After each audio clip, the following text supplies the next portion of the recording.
কে দুনিয়াতে আমি আল্লাহ লানত আল্লাহ ও আল্লাহ এই লানত কি শুধু দুনিয়াতে নাকি আখিরাতেও আছে? আল্লাহ বলেন ফিদ দুনিয়া ওয়াল আখিরা, এটা দুনিয়াতে এবং আখিরাতের জন্য। আল্লাহ কি শুধুই লানত? আল্লাহর লানত নিয়ে এই পৃথিবীতে কেউ বাঁচতে পারবে না। যারা ইমানদার তারাই বাঁচতে পারবে, যারা বেঈমান তারা বাঁচতে পারবে না।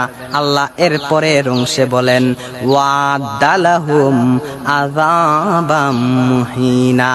আল্লাহ বলেন শুধুমাত্রই লানত নয়, আমি আল্লাহ তাদের জন্য কবরের মাঝে আযাবাম মুহিনা রেখে দিয়েছি।